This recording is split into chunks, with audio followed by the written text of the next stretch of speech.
All right. So our mission is a guy I met, Rob Chavez, back in 2019. I was at a real estate conference and I answered an ad and I went to lunch, and it happened to be with some very successful people. And that's why I'm so emphatic on just put the hand out, because we have snuck in the side door of every room we've been in. And, and that includes CEOs of EXP, right? They've got to dinner with them just through relationships and saying hi. But he had a mission. It was really focused on agents, and now he's really pivoted just how can we help people get financially free? And this is real estate is a meritocracy. Anybody can do this thing. It doesn't matter your background, doesn't matter your education level, right? If you've got access to these basic tools and you care about people and you're a problem solver, you can make money in real estate. It's not make money with no money, but you can make money in real estate very simply, very basically. You can build wealth slowly over time. So our mission is to connect, learn from, and connect with like-minded people. We've got 27 locations around the country, and I've had the honor of being named Director of Expansion. So I'm gonna open up 50 more this year around the country. So if you know anybody, anywhere, if they're an agent, they're an investor someplace, I want to meet them because I want them to come to a grid, or maybe there's somebody who could lead a grid. But we've got a model. It's a proven model. We've been doing it for 10 years, and it works pretty well. And it's led to some. Sean just closed a $17.7 million deal with a grid leader that I recruited. Went pretty well, right, Sean? Yeah. Sure did. Thank you. Yeah, no problem. Well, it's just because we've got a community. That's what's happening in our national community. So that's why we're here. Is we're local. We're here for you. But we also, if you go up to that level and you get the bug, the multifamily bug, we've got the resources to connect you to do some real plays like that in a high trust environment, which makes it really easy. Because when the numbers are that big, trust becomes way more important than anything else. So this is a high trust environment. That's our mission here, is to teach you how, learn from you, do deals with you. Yeah, that's right. I mean, we've certainly got a big ambitious goal here, right? Of putting together 1,000 communities, getting. That's the 10-year goal. Yep. 2,000 leaders, 10,000 people financially free, 100,000 millionaires, and 1 million members is our mission and our goal here that we're chasing right now. I love it. I love it. Corey, I alluded to this. He's in his own intro, but what you need to know about Corey is Corey's just obsessed with real estate, and Corey is the real deal, and Corey does all of this stuff. It's been a real cool getting to know him and watch him over the years. I've got to see him. We were just colleagues, and we built a relationship, and just watching Corey go step by step from moving up here and getting his real estate license to doing deals consistently, his wife retiring, third kid on the way, passive income. It's just what you can do in 5 years. And I would, if you can do it, anyone can do it. It was just hard work. Consistency. Yeah. It's really just, it, right? Just hard work. So yeah, showing up. I appreciate that. Yeah. So my name's Corey King. I'm an agent. I'm an investor. I've been here in Knoxville for going on 6 years now, which is really cool. And they really had a goal to go out and continue my own investing journey and really build this community that helps other people do the exact same thing, right? And so the big why behind why I like to do this is just to be able to encourage others, share my knowledge, encourage them to share ours, right? And partner together, right? It's really cool when we can go collectively, say, take down a property or a project, and everybody has something that they can contribute towards the overall goal, right? So I'm super grateful for all this, and that's why I'm here. So yeah. Justin, yourself. What's up, Michael? So if you don't know Michael was named Rookie of the Year for his brokerage recently, which is pretty amazing. Oh, right? Nice. And really cool, Michael came to Grid, been coming to Grid for a while, got a call from an elderly gentleman whose home was condemned, where the guy's living in a senior living facility, needed, a certain amount of cash to get him to the next thing. He's in his 80s, right? And we were able to put that together for him. So the investor made out well, but we were able to take care of this guy, save his belongings, get his vehicle towed. Michael was able to help him act as a fiduciary. And that's pretty cool, right? Those are the motivated sellers out there.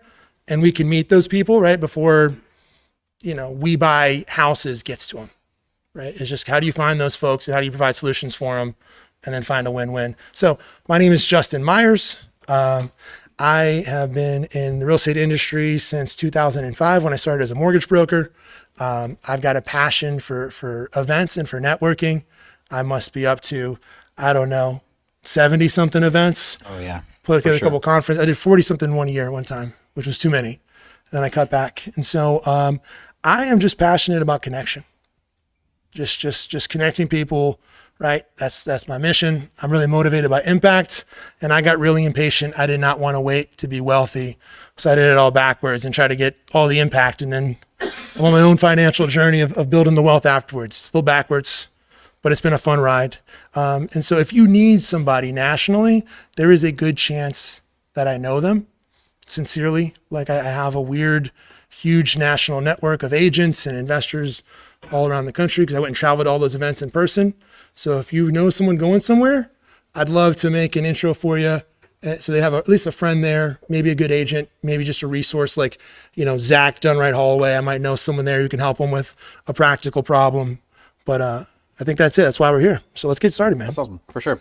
Let's go around the room a little bit, right? First timers. Can I see a show of hands? First timers here?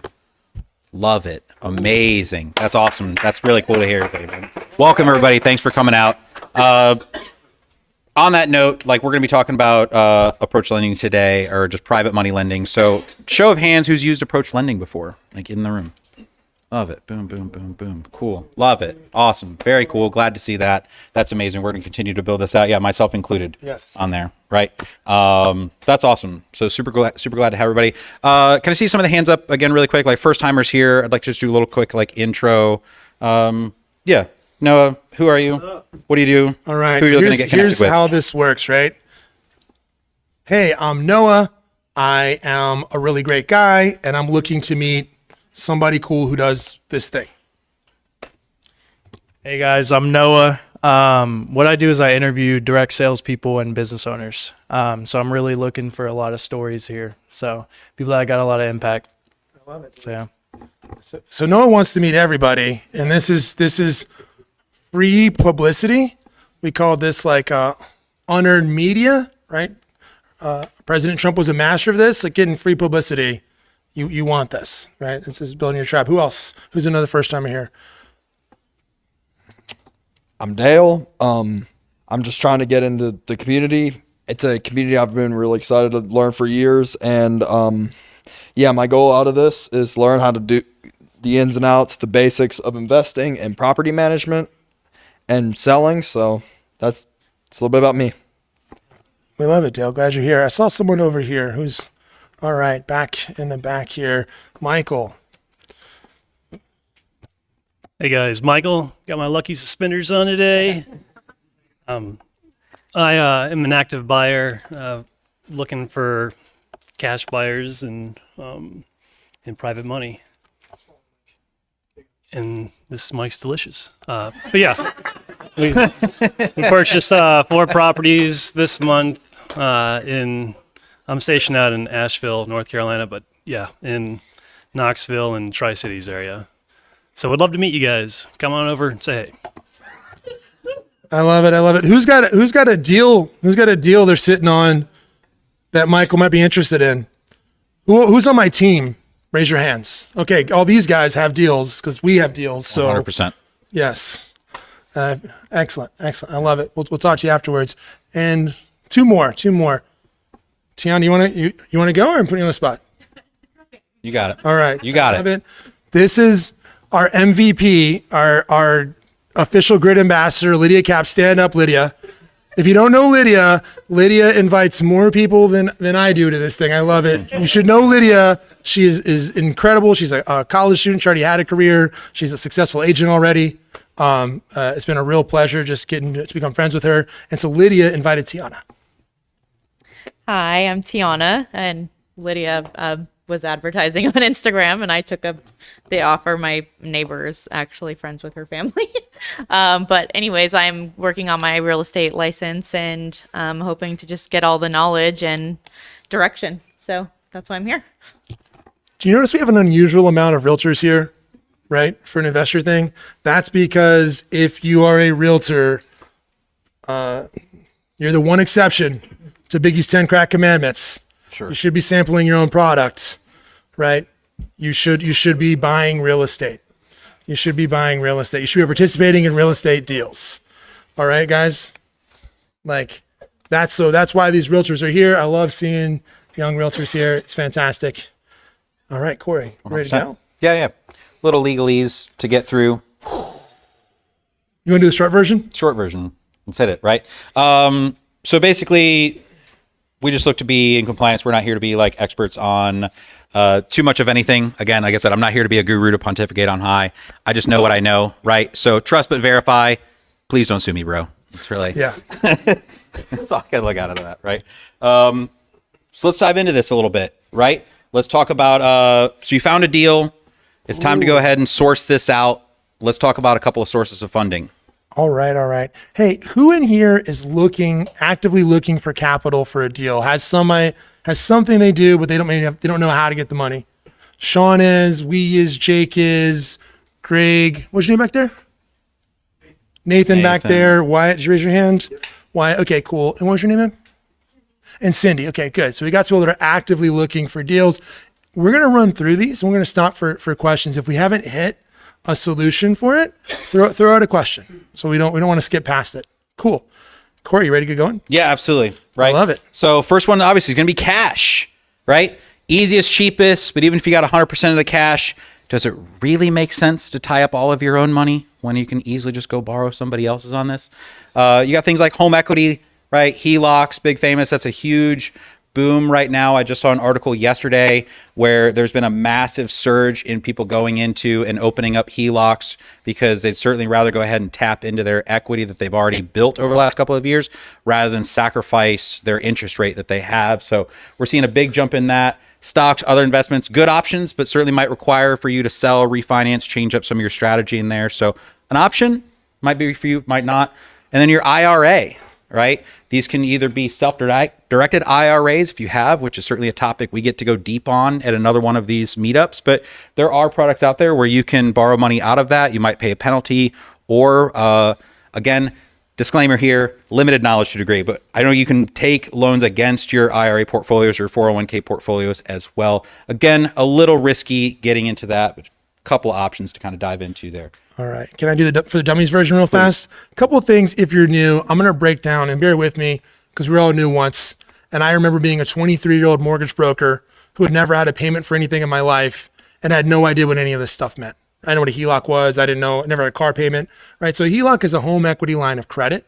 So you can take this thing out and it's like essentially having a credit card or a line of credit against the equity in your house. It's different than a second mortgage because you only pay back the money that you draw on it, right?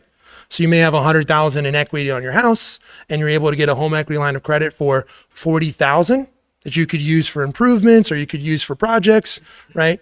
Maybe I can go get the loan, but I use that for my renovation budget, right? And it's like I only pay for it on what I draw out and then I can pay that down and reuse it. Is risky if you're doing it on your primary just because you're adding more debt to your primary. So that's one of the drawbacks. An IRA is just an individual retirement account. And so there's different ways to set up an individual retirement account.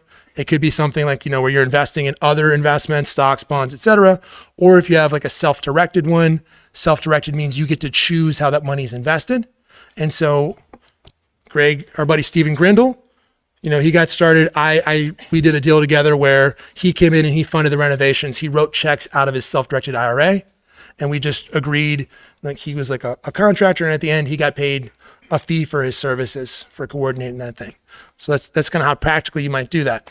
Yeah, it's a good thing to kind of like pause into just even talking about the home equity line of credit. And if you're using that on your primary, certainly a big cautionary tale is just not over leverage that, right? I've seen a lot of people go in and pull all this like money and capital out of their HELOC on their home and to use that to go fund other investment properties like so on and so forth. The risky thing in there, right, is you can very quickly just kind of build a house of cards. And if something suddenly goes like sideways, everything gets erased, including your primary residence, right? So they are a tool that can be used. It's just one that I would certainly highly caution you against over leveraging. Make sure that when you are borrowing this, you've got a strong ability to repay this back quickly because those are typically interest only loans for like a fixed period of time, times 8-10 years, right? But you just don't want to over leverage that. You said that very quickly becomes a house of cards and suddenly something goes wrong and you've got to liquidate everything and your own home is the one foot in the bill. And if anyone, wants to see an example of over leverage, that is 2008. Mm-hmm. It is not unqualified buyers. It wasn't Chris Dodd. It is over leverage all the way through the entire financial system. And if you go pull the stats, you'd be shocked at how many A-rated buyers with multiple properties walked away because they were over leveraged. I worked for a guy, he had seven places he was trying to keep afloat. It was 2009. I had washed out, and I was working for him as a property manager in South Tampa and in Channelside, and he was trying to hold on to these luxury condos, right? Because it made a lot of sense, man. You went to buy one, and by the time you moved in, 100K in equity. And then you did it again twice. And the third time, you're an idiot if you're not. It's free money. And then it all came crashing down. Man, that's tough. Yep. That's brutal. Yeah. So A couple other options we kind of highlight in there: friends, family, bank of mom and dad, right? Hey, can I bum $1 kind of thing? Certainly a good option. There are splits that can go into there. Certainly borrowing from friends or family can add just an extra layer of complexity in there, right? Because certainly something goes sideways, Thanksgiving's a little bit more awkward than it normally is, right? Loans certainly is in there that we're getting ready to dive into here next, and that's certainly just one that is going to cost a little bit more than cash, but it's going to be more of like a fixed rate. There's a combination of speed, leverage, and convenience, and we'll certainly go ahead and dive into a little pro-con around that. yeah, and in loans, Nathan did one of the best talks. Nathan Gort back there did one of the best talks I've heard. Yeah. Vernon put it together. Did I see Vernon in the room tonight? No. So Vernon Corum put this together of just breaking down all the different kinds of loans that are available to you as an investor. If you want that info, get with Nathan, get with us. We can get you a recording of that talk. Cool. So let's dive into just some possible loan sources, and let's talk about traditional banks for a minute, right? So they're likely going to need, first off and foremost, when we're talking about this, for investment purposes, a track record of success. Credit's going to be pretty important here, right? You're going to need to bring 25% down, typically speaking, on these 25% range. You're going to have to require an appraisal, some underwriting. It's just going to take more time, right? There are properties out there that even your conventional lenders will not lend on because of the condition of the property. And so that's certainly where, when we dive here into private and hard money sources, where that stuff comes into play. You're looking at the 3+ week to close, which we like to say, man, time kills all deals. And so if you're sitting on something for too long, or you've got a seller that needs to sell now, needs to sell in 2 weeks, 3 weeks, they can't really afford to wait this 3, 4, 5, 6 weeks to close on a regular conventional loan product. Yeah. And who in here is working on buying their first investment property? Everyone else already owns one? Got it. Ballers. Okay, so who doesn't own an investment property right now? There we go. Awesome. So you're here, guys. Congratulations. You are working on buying an investment property. Only 7% of the population owns investments. You're already winning because you're in the room. Like you are, truly. Like most, 93% of the population is not even trying to do this. And so once you know that, you realize there's not as much competition. One exception, if you are looking to buy your first property, then traditional loans can be incredible because we need to talk to you about house hacking. So grab us, then you want to go leverage as much as you can, get a first time, right? Move into a property, stay in there for a couple years, turn that into a rental, proven, get the least expensive place you can, right? Literally how I started. Yes. That's the move. So don't overlook that. Do the basics. Keep it simple. I know a young lady, she's 27. I think she might win 30 under 30 this year. She had something by 27, she had 37 doors. But she had 4 or 5 just from running that play. Do you want 4 or 5 doors by the time you're 27, guys? I would. Yeah, you could just run that one play and have 4 properties of just, there's an appreciating market that saved her, but that's not a bad play if you can do it. That was a cool move. Shout out to Destiny Marshall. Destiny Marshall, when are you opening Grid? Sioux Falls, we miss you. All right. All right. So let's dive into private money a little bit, right? So these are private individuals or specialized companies, right, that are lending money to investors specifically for investment properties, right? So this is not a loan product for you if you're looking for something that's going to be your primary residence. Big distinction there, right? They can be a little bit more expensive to borrow than your traditional bank when we talk about like interest rates here in a second. But again, we just talked about speed kills all deals. It's one of the fastest solutions out there. Again, next to just having your own cash available, go use somebody else's cash that's out there, right? We'll make a distinction in there too, like, again, like private money lenders, but going to be a more smaller personal individual person. And then you've got hard money, which is your bigger conglomerates, corporations that are used out there, and they're collateralizing their debt a little bit differently, right? These loans are solely based on the quality of the asset. Your credit might be checked on this, but it's certainly not going to be nearly as important. Really, the type of deal you're buying is going to be your biggest thing in there. And if you don't have any cash to invest in this, you can certainly look around the room, find a partner to joint venture with, right? Shout out to me, Greg. There's plenty of people in this room who would do a joint venture with somebody if they had the deal, who would happily partner on the right one. Awesome. So look around, right? There's all your people, there's all your partners that you can go ahead and partner with. Or if you can't find that, just wholesale it to me. I'll buy it happily. All right. So that's going to be one of your main sources in going into this. So we can talk a little bit about terms. I'll give you 5% more than Corey. Do it. Call us. One of us. I love it, right? So again, these are commercial loans that are in there. These are not going to be for your primary residence. This is purely like for an investment purchase. The reason being in there is there's all kinds of different lending rules and things that traditional lenders would have to adhere to that private and hard money companies don't, right? So again, that's where these are non-primary ones. Thanks. These are first position loans. So this is not a second position loans. This means you don't pay, they foreclose, much the same as any other bank. All right. So if we're doing this correctly, we've lost at least 5 people along the way. For sure. Now, right? We've thrown out a lot of terms. We're throwing out traditional, institutional, whatever. So we're about to do some Q&A, but I want to break down one thing. When you hear the word hard money and you hear private lending, they're not the same necessarily, right? Hard money is like an institution. So like Dan with Longhorn, that is a hard money lender, right, guys? Is that inaccurate? And there are hard money lenders out there that operate just like the wholesale departments of banks.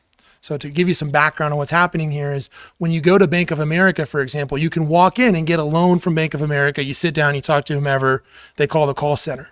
They also have a wholesale desk. The reason why they have a wholesale desk is because they can go give out money to individual mortgage brokers like Nathan and Foundation that were here, right? And they don't have to pay anything. I've got an external sales force, so I don't pay anything. I can give them a lower rate, and the mortgage broker has to go package the product, put it all together. Why are they doing that? Because they bundle these loans together, they resell them, right? And that's just essentially how the whole thing works. Real estate, especially on the land side, it's just an interest rate game. It's for you, Greg Gilbert. You taught me this, Greg. I was just texting her before. Like, what are developers doing? They're playing a game where big institutions, we have raw land, it's only worth this much for interest. But if I can turn that into an apartment, now it's worth, 3 times the interest. That's what's happening in the background. So here, hard money, think it's like an institution. So you can run into some of the same challenges with underwriting. You can get surprises at the end. Private money, you're dealing with an individual, right? And the individual, like Chris and Flint, get to make the call on the loan. So they may have more flexibility. Other than they're used interchangeably, but they're a little different. Yeah, that's a huge good point. I appreciate you sharing that one. Big one on there too, right? Is just when you're getting these funds that they're coming to you in draws. It's not just like suddenly you get this money like all up front, right? It's going to be released in draws as you're going throughout the project. Can be dependent on your relationship with that lender as well, because at times that might include, well, we have to kind of do some start and stops along the way. Yes. To get to a certain point, have spent some money, they send out somebody to come and check your progress. Cool, you've made it this far, and then they release funds for sort of the next go around. It can be a little bit slower of a process, so it helps to have some extra cash around just to help keep the deal moving along. And you'll get it reimbursed and it'll come out in the wash, but having some extra capital there is going to be really helpful for you in terms of finishing this project out on time, right? And so, for example, like, right, Greg and Corey just did that deal with approach, right? No, we used Rain City Capital on that one. See, and but that was you actually started with I think the conversation was like, maybe I'm going to use Chris Yeah, we on went this around. one, which is there's a gator, that's some flexible funding for down payment, like it's an individual lending his money. And then there's an institution, whether it's a private lender or somebody that was giving the purchase capital and some of the reno capital. Yeah, and I would say, Yeah. right, like one of the challenges like we ran into was like as we were doing that work, like we had to have some of that additional like liquidity just to keep, hey, here's the deposit for the initial like materials to come through. And then there was a little bit of a drag there and they had to like send somebody out with, and there's a trade-off there, right? Like we had that one and that was a kind of an impingement that we had, but I've also done some projects with say like Chris with Approach Lending, and I've had, because we have a good relationship, I can typically get those funds just a little bit quicker, which can certainly help when it comes just to the carrying costs, because you're paying that interest like each and every month for carrying that money.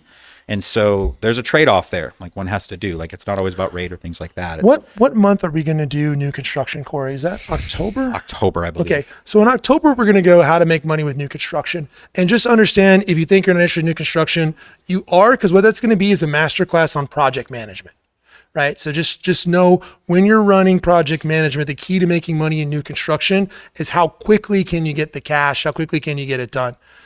And so a good project manager, like why D.R. Horton is genius at it, is they've got that all laid out. They're doing their own funding, but let's say someone like Cook Brothers. Cook Brothers started here. They're from Illinois. I met them when they first started. I was at an open house with Johnny Creel.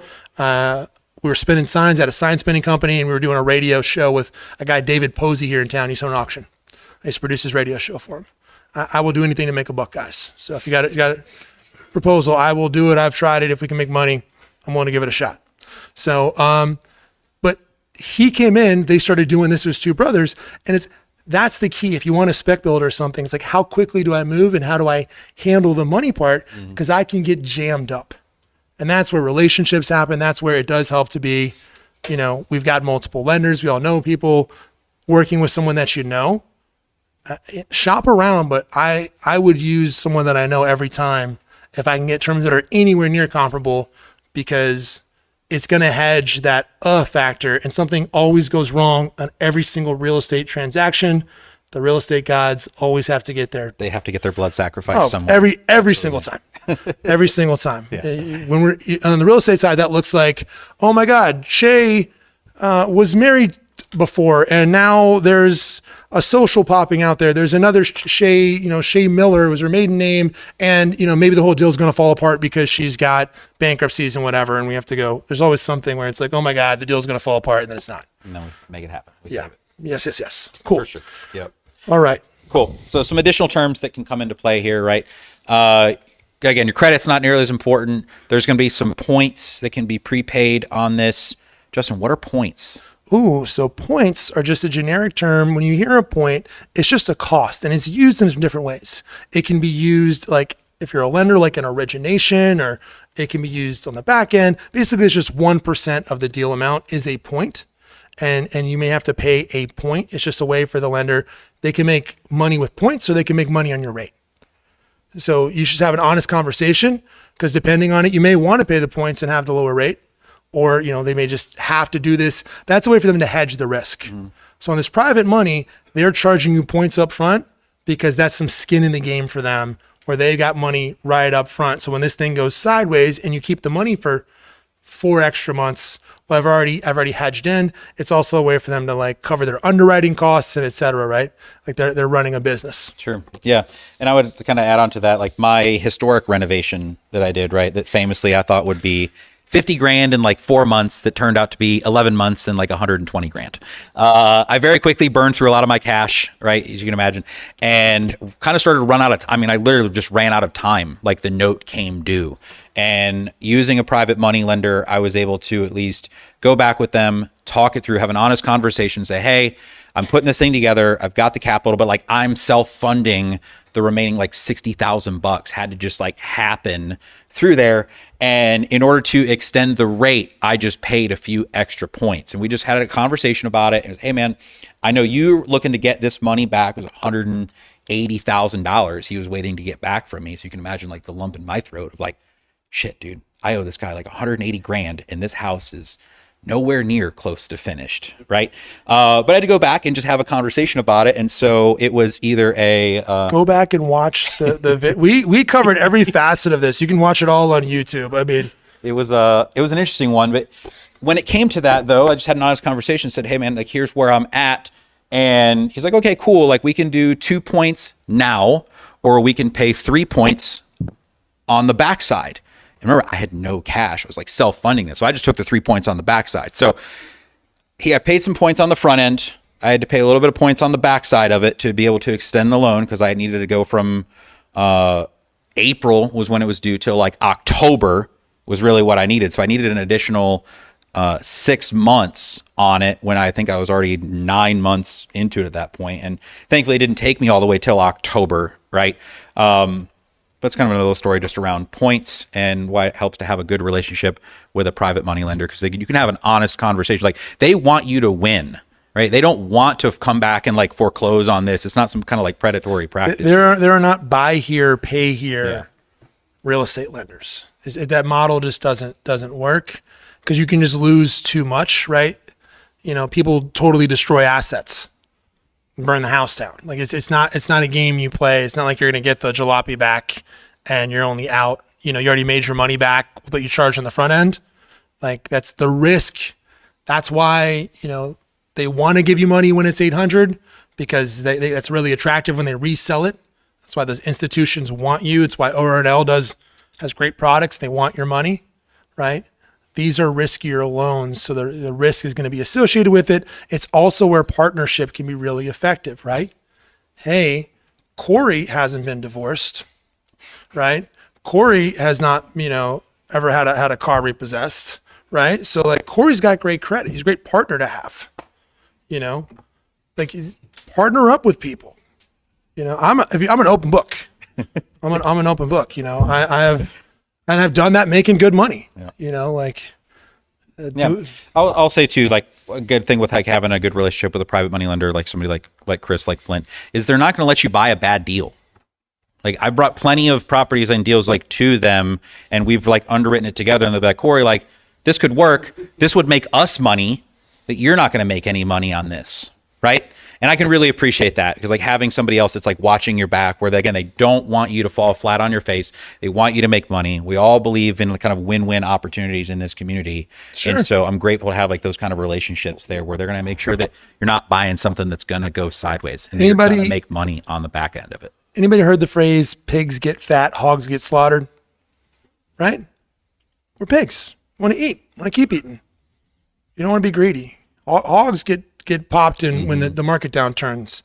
I don't know where Sean is. We've had some conversations. Like, you can lose a lot when you talk to people that have busted out and have had, it's pretty fascinating. And I've met a lot of people who have busted out in real estate, because we want to make money together. We want to make money sometimes slowly, but we just don't want to lose.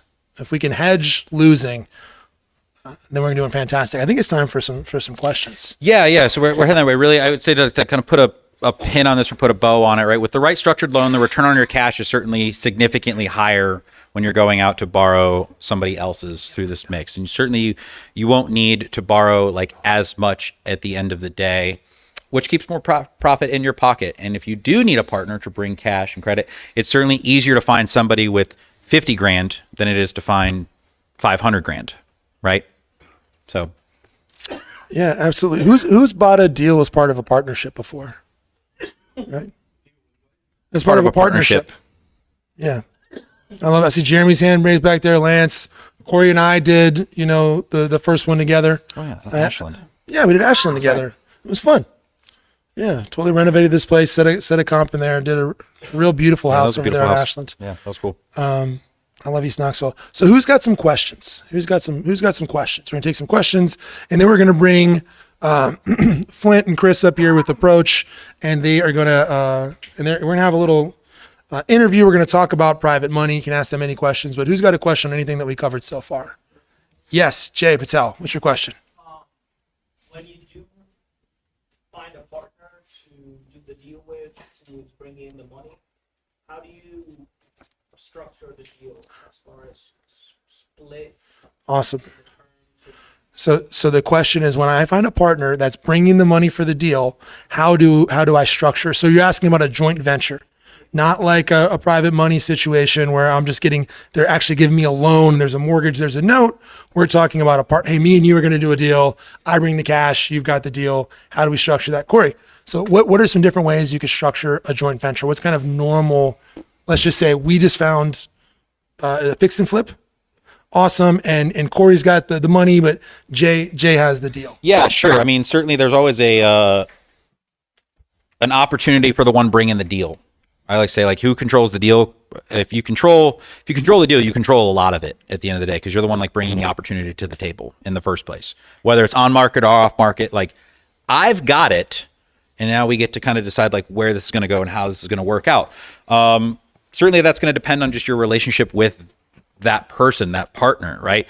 And what each of you is going to bring to the table. And you got to have an honest conversation up front around who's going to own what. Hey, I brought the deal and I lined up the contractor and I'll manage the project, so on and so forth. Cool. Like, that's worth something, right?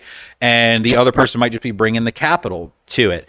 And so then you can have an honest conversation. That might be a 50-50 split. That could be 60-40, 70-30. However, and I've done it all those numerous ways. My first flip in Knoxville was with my buddy Chris, who's kind of one of my general contractors, and we flipped a condo in Fountain City, like right as COVID lockdown was happening, right? And that was a very interesting time to do it. But he was a general contractor, so he had the skill set. He brought the money as well. I brought the deal to the table. It was a seller client of mine that I helped him relocate, and it was this just gross condo. And so he brought the money, he brought the know-how and the experience, but I was just there to help. Like, he and I just tackled this thing over the course of a month, and I was just I call them gophers. Go for this, go for that. Right? Hold this flashlight. We do some flooring and some paint, that kind of thing. And so we ended up splitting that, I think 70-30, like the profit on that, right? So he got a good return on his investment. I brought no money to the table in there. And so I made 30% of the profit. And I think it was, I don't know, 10, 15 grand is like what I made like on that. Not bad to just go and basically do some paint and lay some flooring and just bring the deal to the table and kind of help facilitate it all, right? So I hate to say, like, it kind of depends, but it does. Like, it kind of just depends on your relationship. Commonly, I've seen that 50-50, but that could very much be 60-40, 70-30, kind of whatever you negotiate out. And so there's a couple things to think about when you're thinking a deal. You're going to need the strategy. That could be the technical know-how, the project management. Like, you're going to need that component of it, right? You're going to need the vendors. You're going to need the capital, and you're going to need the deal, right? And so depending on who's bringing which of those aspects, it'll make some sense. I would say if I was just finding a deal, the minimum that I would ask for is 10%. And it's just going to be like, hey, you're talking to, a buyer in here. You're talking to, hey, Michael, if I brought a deal, could I participate in it? Do you offer a finder's fee? Like, how does that work? Would you give me a piece of the equity? And just like Corey's thing, you may get more, like the lender got more because he was willing to wait on the back end. There's probably some investors in here that'd be willing to give you an equity stake rather than pay you up front because you're sharing in the risk as well. Mm-hmm. And so that's a conversation you can have of like, hey, can I do this? And I want to just kind of like learn as much as I can. Can I ride along there? And that can vary from, again, up to 30% because it's a friend, and like also it's an investment and someone who's going to continue to do this. So if you're on that journey, like, don't be afraid to be like, hey, you're going to want, I know where I'm going. You're going to want to be in relationship with me. So this will pay off. Let's help me, like, right? Yeah. Find more deals. Yeah. Help me make enough so I can go do this more often. Mm-hmm. Yeah. For sure. Yeah, Jake. So I think I've heard of something called like when you do partner in a deal, there's something called a pref. And I was just going to ask you guys to kind of explain how those can be structured and how that works. I'm going to punt this one. That is how to syndicate. And so I'm just going to punt that. Let Flynt answer when he gets up here on pref, but it's just, you don't usually see, it's preferred return. It's not something that I've seen on a normal, like, it could be joint venture. Basically, a preferred return is just like, I borrowed this money. Hey, Corey, it went over. I tell you what, I'm going to give you the first $10,000, and after that, we can split the profit. That is a pref. But when you start hearing that term pref, usually it's being tossed around in like more complicated deals, you know, and it's some lingo there. It's not something you'd have to know to go just do a regular partnership or something. Like who else has a couple questions, or should we bring up Chris and Flynt? Question? Nope. Solid. Cool. Okay. Let's do it. Cool. Chris, Flynt, come on down. Come on down.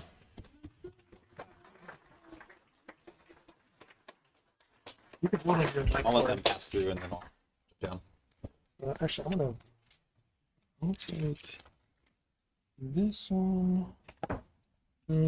Here, Corey. You put that on. Hold this one. Got it. Yep. You guys are already mic'd. You're gonna pass that back and forth. Great question. So why are there two mics? Something you all should know. Anybody do any marketing here from deals?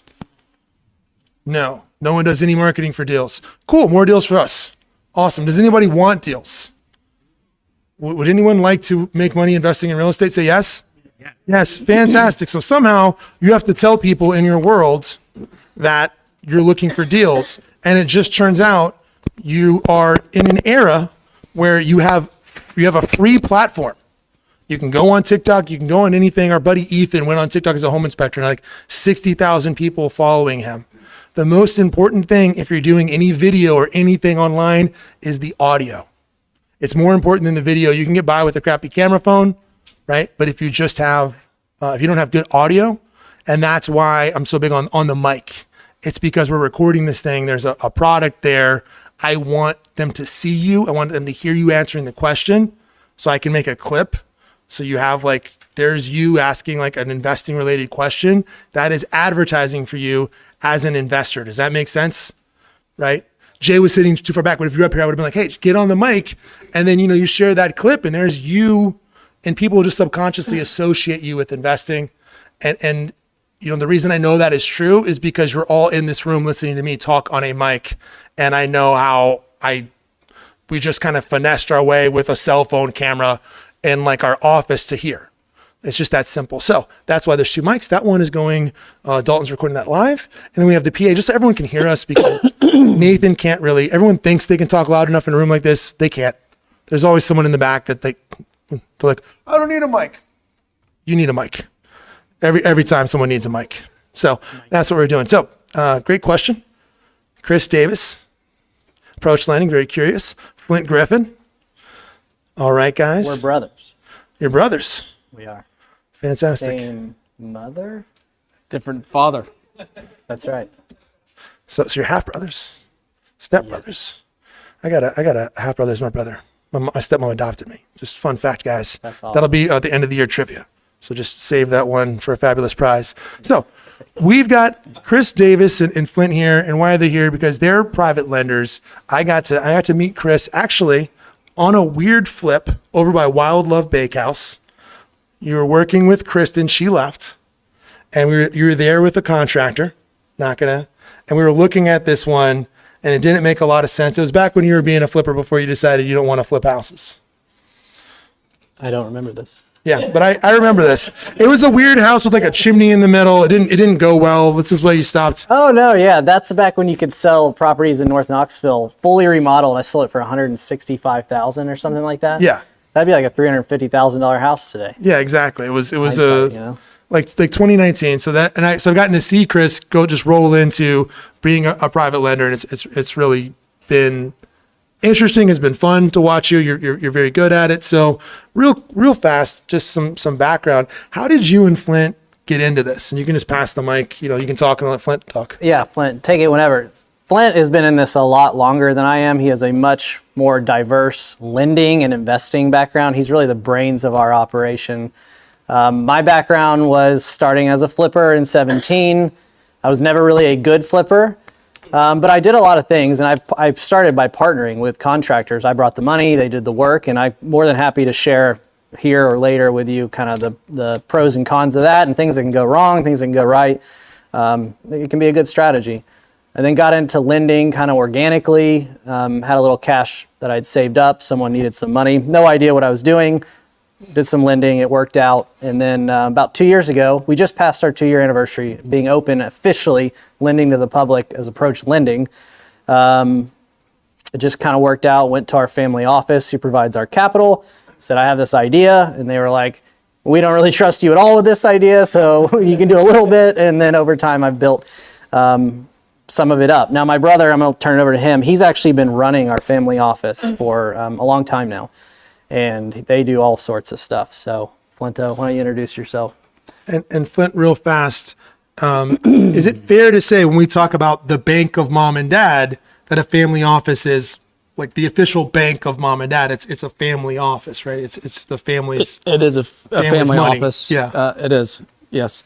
Yeah, we're very fortunate to be able to go to just one source for our capital, and that source gives us quite a bit of flexibility, which we're then able to kind of pass on to our clientele, which is helpful for us and for anyone that works with us.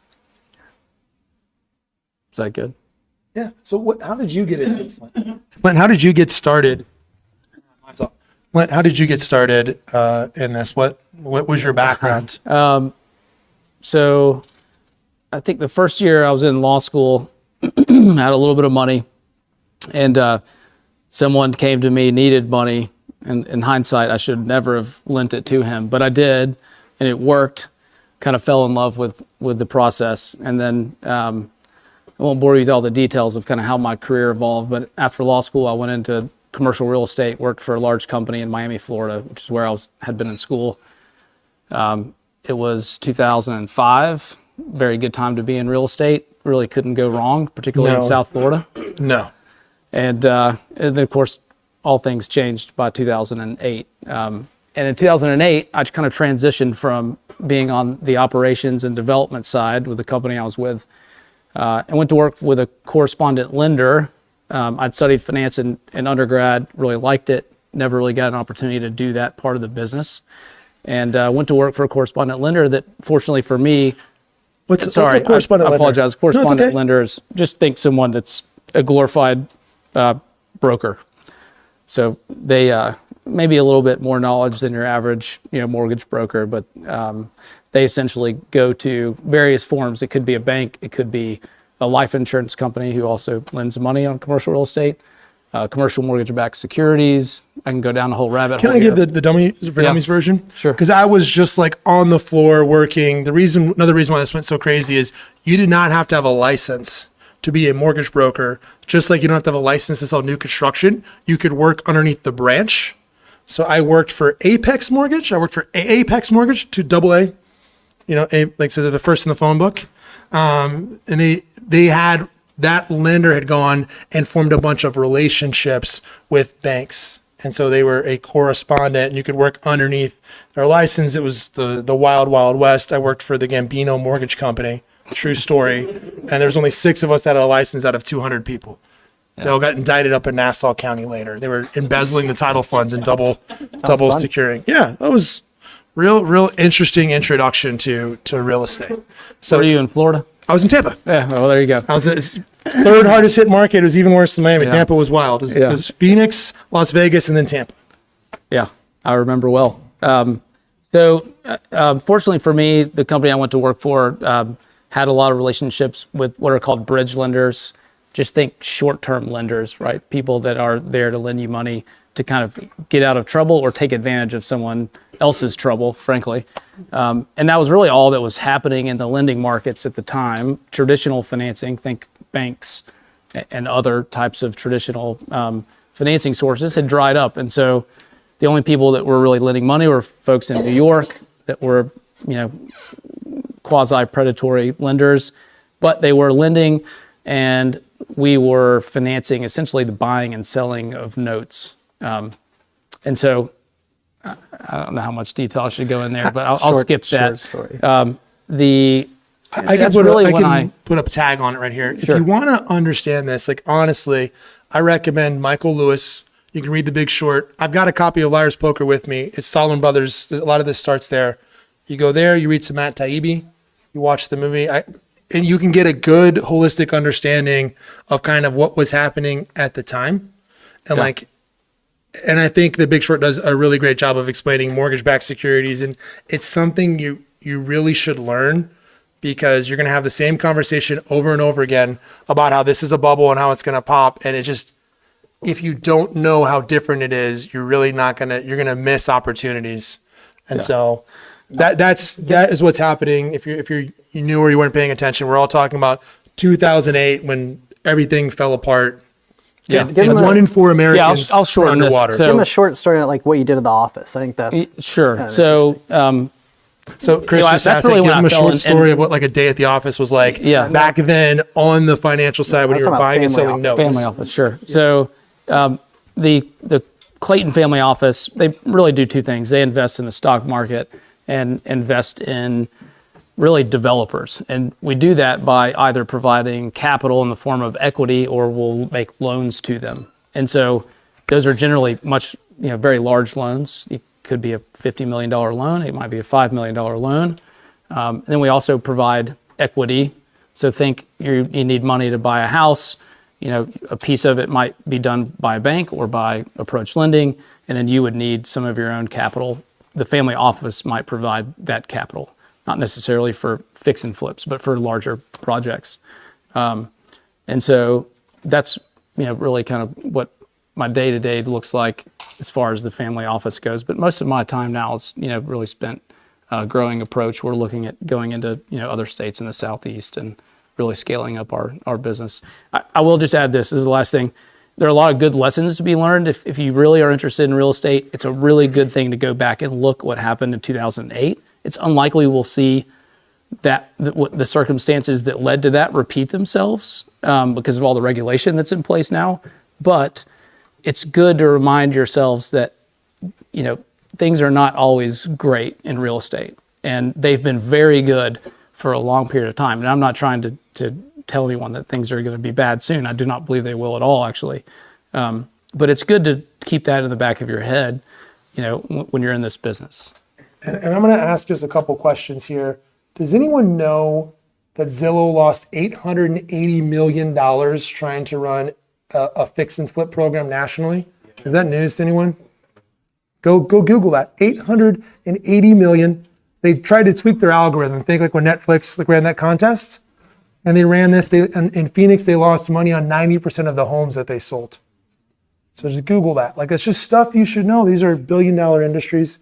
Does anyone know that the failures that we had in the last 18 months with Silicon Valley Bank and those other ones were bigger than the entire collapse in 2007? But we were just in a different position. It wasn't leveraged, but just the amount of loans, there was more actual at stake there. So just, Rob said it really well. Someone dropped this on me, that finance is the language of adulthood. And do you want to spend your adulthood illiterate? And that really opened my eyes, because I did not understand anything about finance. And I'm still learning. So I think that's a great lesson there, Flynt. I'm also still learning. Awesome. Yeah. So tell us a little bit about what does a typical deal look like? If I bring you a deal, Chris, what are the terms? Walk me through. Does anyone have a scenario actually? Has anyone got a deal looking for capital? Yeah, that'd be cool. Fantastic. Awesome. Do you want to come up here? And you just chime I in. appreciate it. Here we go. Hopefully it's a good one. I love it. Let's make some magic happen in the room. All right. What's your name? My name is Mark. Here you go, Mark. Thank you. Look in that camera. Hello. Who are you? And tell us about your deal. Let's see. My name is Mark, and my wife Amy's sitting back there. We moved down here from Minnesota. We flipped 2 homes of our own that we had purchased, flipped, and moved on to the next one, and flipped that and moved here. So now we're in the position where I'd like to be able to find that particular project, the one that is going to be able to help us get going down here. Our moving down here left us with very little to work with. Sure. So we're looking to see what we can do about finding some people to partner with or help invest in getting some real estate going down here. Is this your first time at Grid? It is. Awesome. We're so glad you're here. Thank you. We're going to introduce you to everybody. Come up and meet Mark afterwards. Come say hi. This is exactly who you want to meet. Someone new to town, right? Someone brand new to town who's got some experience, looking for relationships. Like, come make friends. This is how we make money in this industry. So do you have a deal that you've seen that might make sense for them, like a scenario? I got a perfect one. Okay. It may Let's be a hit it. little low cash for what you're talking here, but okay, I found a home, 150K. It needed some work, quite a bit of work, but it came with a perfect location. Great lot on it. It had extra electrical box on there, so you can have actually, they had 2 homes on there, and it was being sold as one property. I figured with that, I'd be able to at least profit $75,000 off that lot by just remodeling some of the home, getting rid of what was up there, and making, you know, a shop or something that would value the property up a little higher. I would come in with about 30, let's say 20% cash down to do this, but I wouldn't be able to get everything done on my own. How is it that I'd be able to get the help to make this deal go through? And I'm going to ask just a couple terms. So we all have the math, and then I'll let Chris answer. So the purchase price on this lot was 150. Was that right? Correct. And then what was the sale price you because you said you make 75, but there's some costs associated. So what did you think it would sell for? Somewhere around 250. Okay, 250. So about 10% in carrying costs, which is when we think about that, like, right, you've got, I'd say 9% is a pretty safe one. If I'm using an agent, carrying, so I got about 10% in costs associated with the 2 transactions. Okay. And you're going to walk with 75,000 and you're going to put 20% down. Where was this deal located? Actually, that's my wife, which is a new realtor herself. Awesome.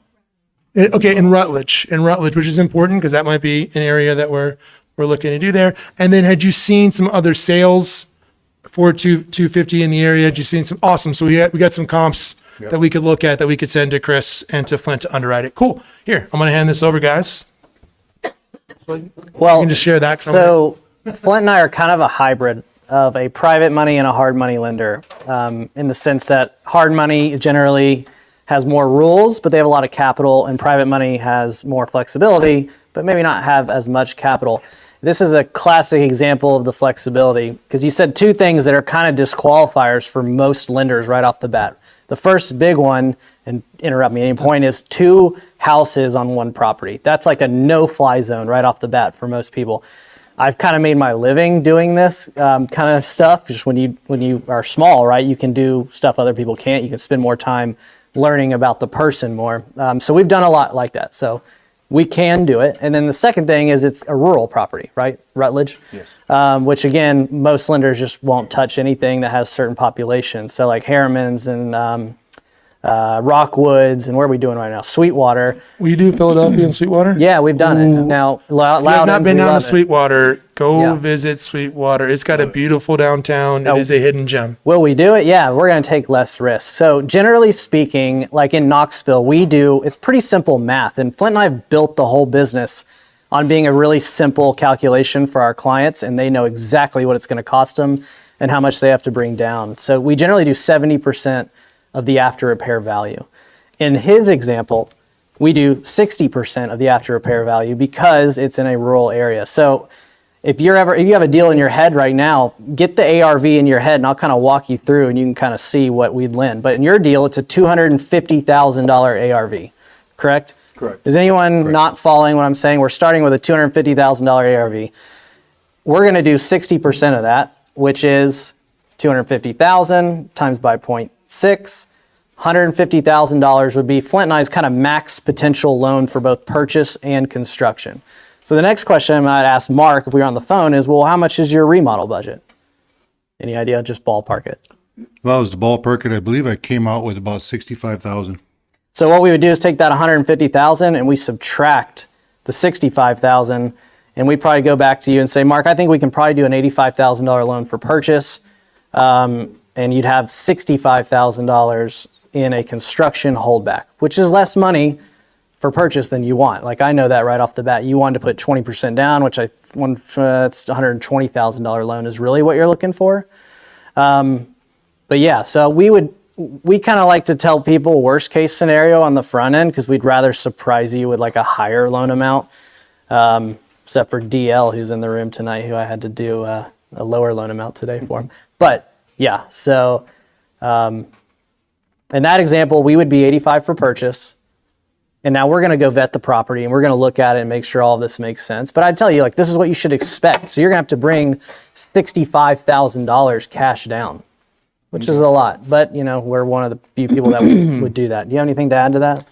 Well, yeah, I will just add, you know, in those numbers, your margin is relatively small, right? You think you can sell it for $250, you're going to have $215,000 into the property before you pay any fees, you know, before you pay a commission to a broker, before you pay your lender any fees or any interest.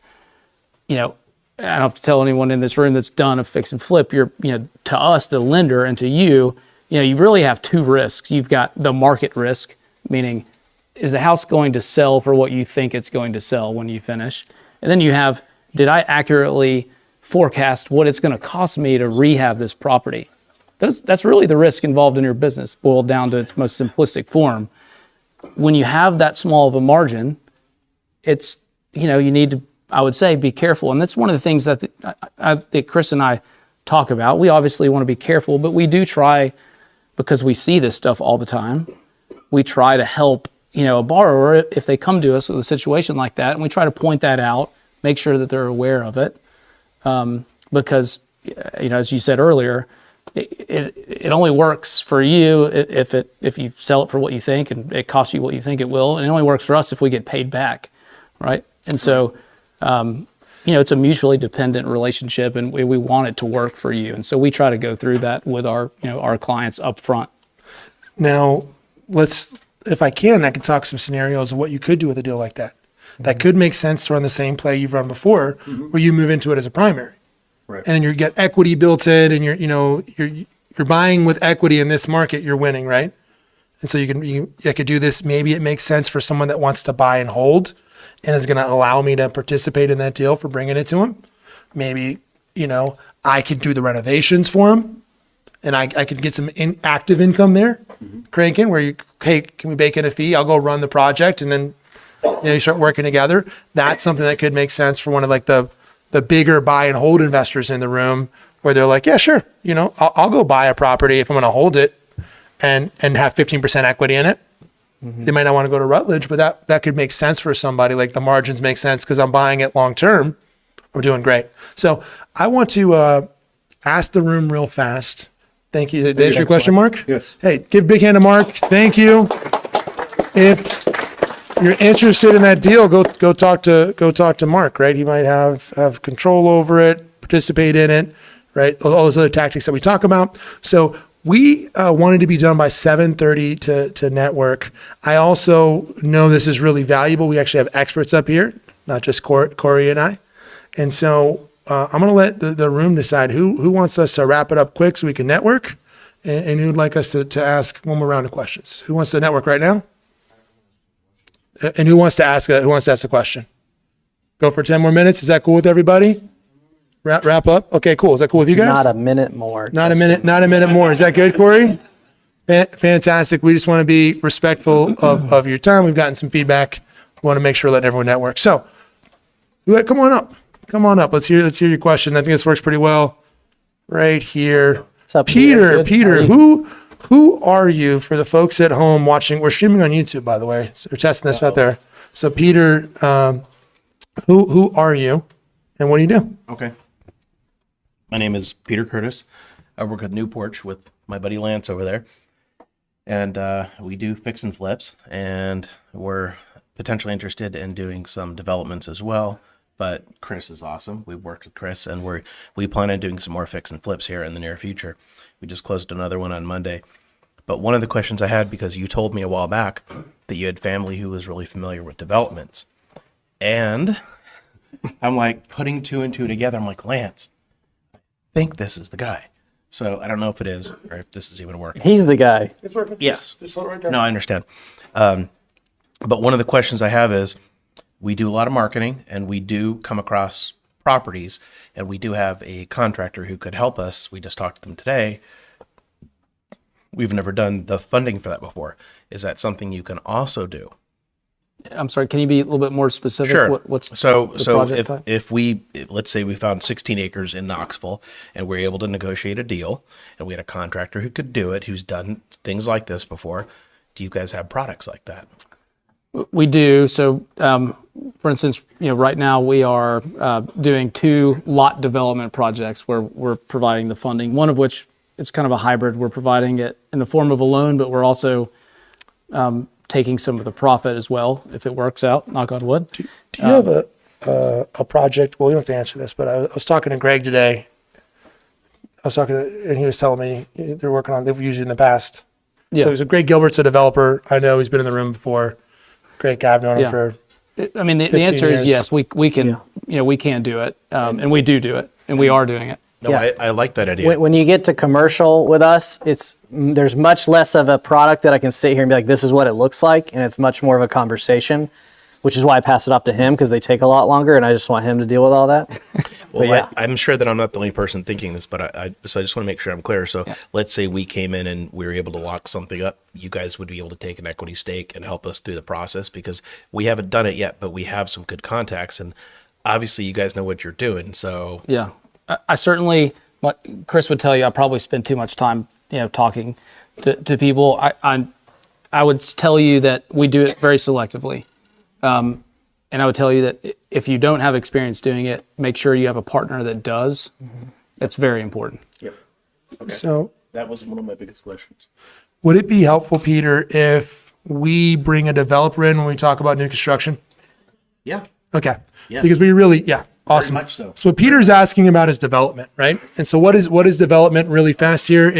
Thank you so much, Peter. No, I love it. Yeah. And I'm glad you came up. That's a great question. So development is, how do you go from raw land into buildable lots? And that takes contacts. It takes expertise. Like and you need capital. Like it's not something simple to do to convert land into lots. The guys that do this specialize in this. It's risky. If you don't time the market right, you get stuck with. We had to resell.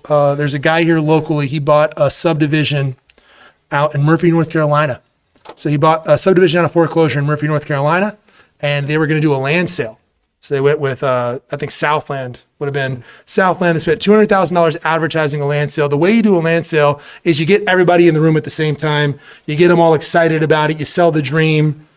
50 people all buy it, so you're confident it's actually going to get built.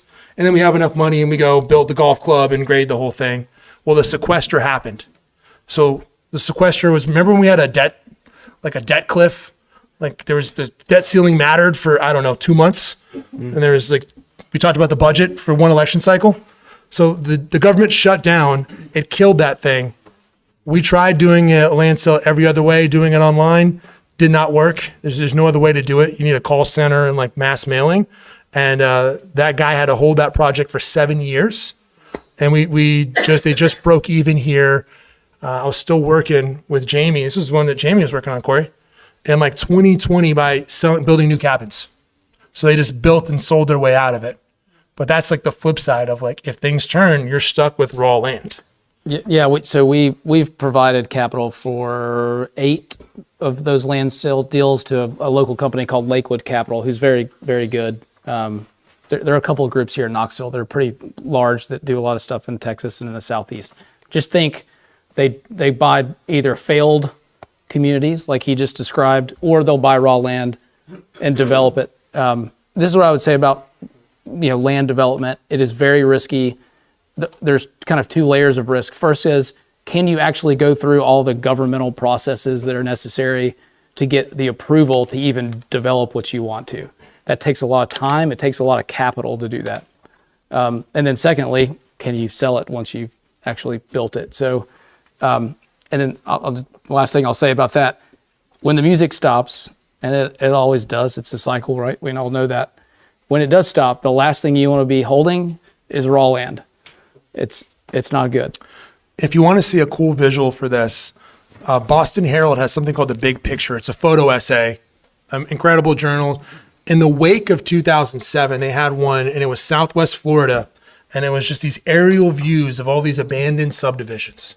And I lived through this in Tampa, Pasco County. There were places, just ghost subdivisions. right? That didn't get built for 10 years. If you want to talk to, I can go deep on projects I saw that got delayed a decade. The South Waterfront here got delayed. I mean, they had that planned for a long, long time, right? And so I grew up in a town in Florida. Corey's from the same place there, Palm Bay. That was a result of a 60s. I can go deep on this, the 60s real estate bust, where they came in, they dredged canals, they cut roads below water level in the swampland and sold them to Yankees. And I lived in the bottom part of Palm Bay, and there was no one around me for 5 miles. That's The baseball team? what's that? You sold them to the baseball team? No. Hey, can I ask myself a question? Because I was kind of thinking of no. Yeah, let's hear this. Back to hard money. Who wants to hear Chris just interview himself? Yeah. I'm gonna go sit down. All right, guys, let's go.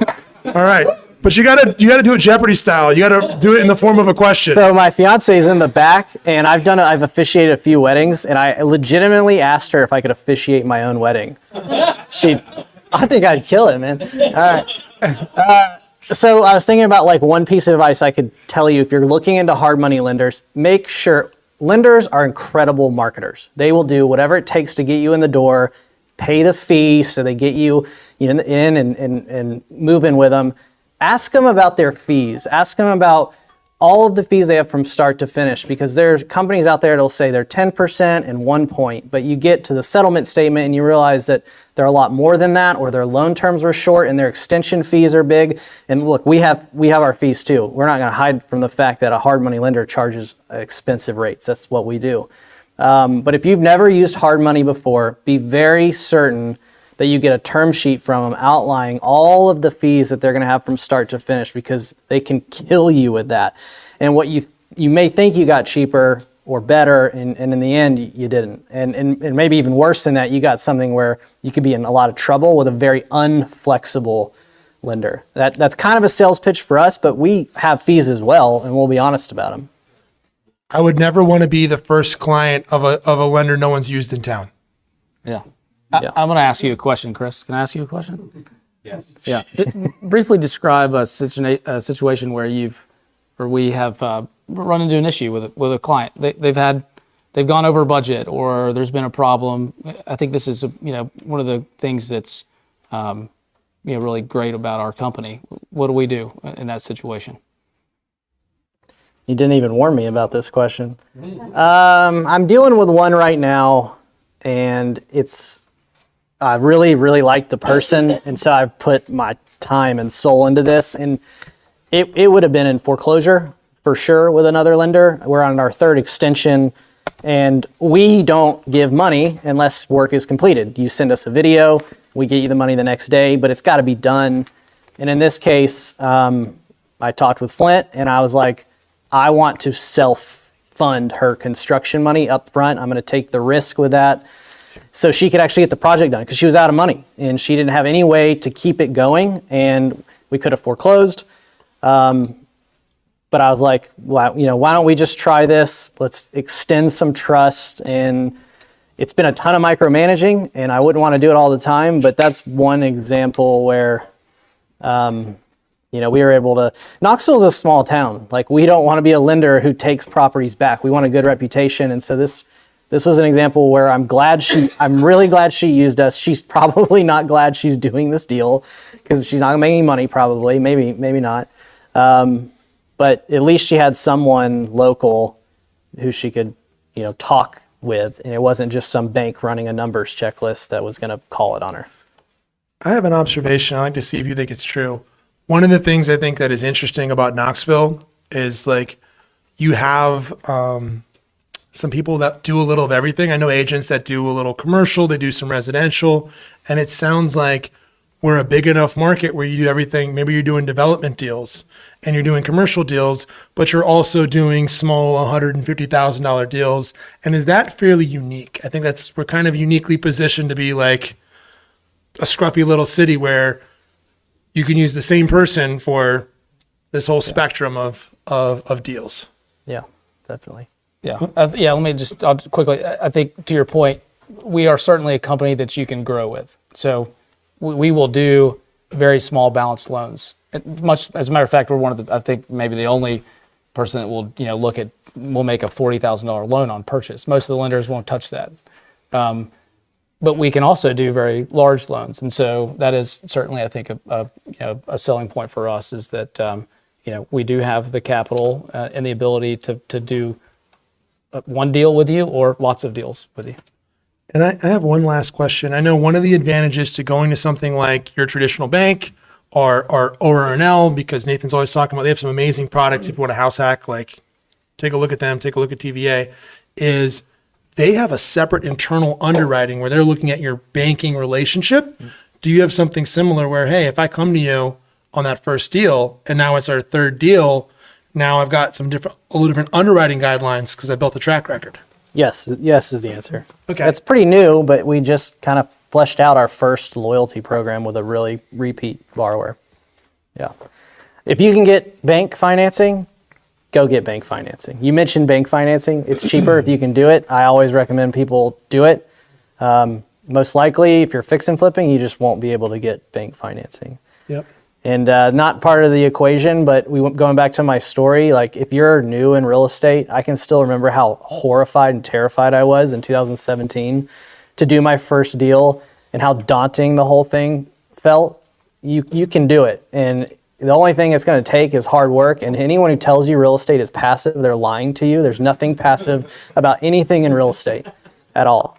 But you can do it. It's just going to take a lot of hard work. You got to be willing to work harder than the guy next to you. And if you do, and you do it consistently like Corey has done for 6-7 years, then you're going to have a great life.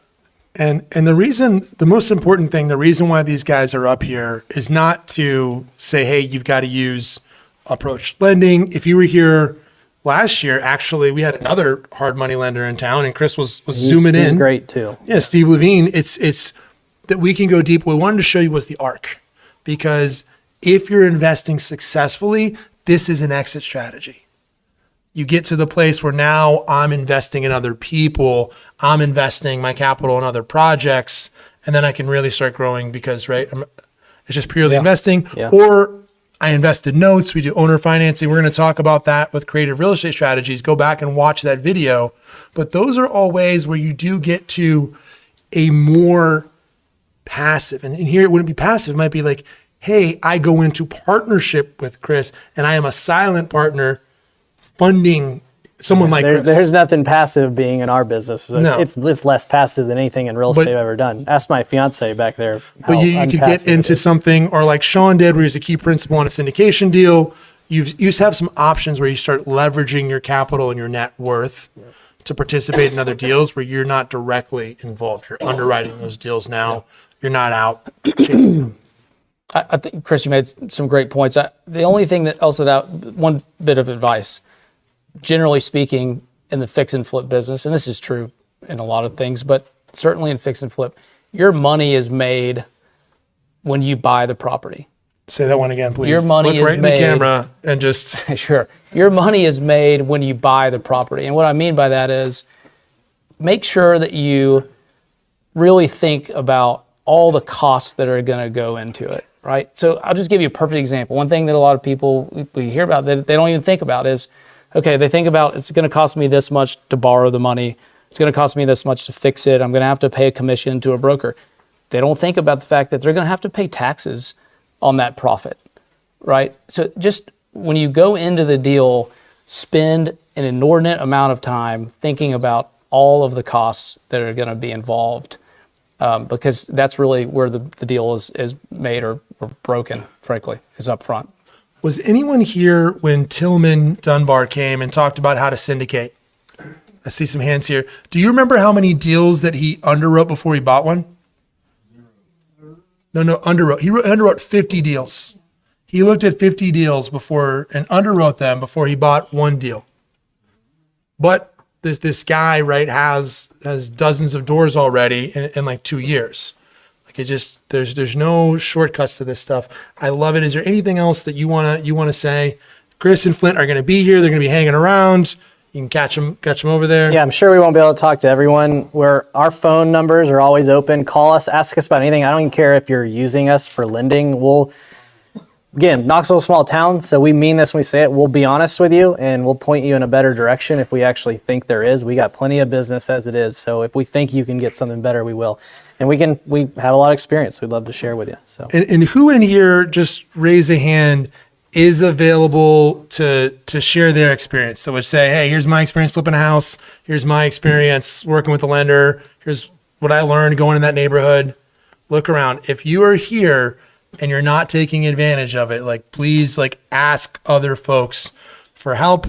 The best way to make friends is to ask people for help. It's psychologically true. When you ask people for help, they get invested in you.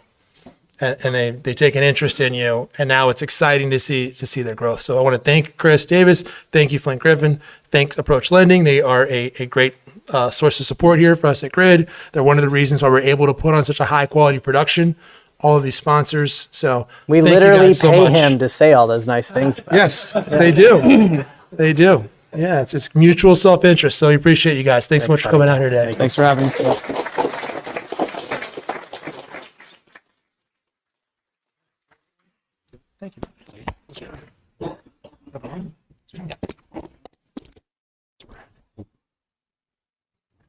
Red means off, right, Dalton? So Corey's mic is, let me just share one, but we'll do this. All right. So how was that? Was that pretty good? Awesome. Okay, wow. Sorry, guys. It's for private lending. I think that's pretty exciting. Everyone who's ready to go eat and talk and network. Yeah? Say yes. Fantastic. Corey, want to close this out? Yeah, absolutely. Just want to thank everybody for coming out again tonight. Really appreciate the show support. Hope you guys got some good takeaways from us tonight. We'll be having our next meetup is going to be, I believe, June 5th. That's going to be actually a perfect topic, kind of perfect segue into where you talked about just kind of getting into this room and collaborate. It's going to be how to build your dream team, right? So it's going to be our summer networking mixer that we're going to be putting out. We'll be releasing that location next week when we also put this recording out as well. So thanks again. Appreciate everybody from coming out tonight. Have an awesome one. And this next one is going to be, if you were here at the last June, it'll be like 125 people in the room. Every vendor you need, we're going to pack this thing out. It's going to be off-site at like a brewery. Invite everyone you know. It's going to be a party. We know how to throw a party. We come from hospitality. It'll be a good time. All right. See you next month. Appreciate it.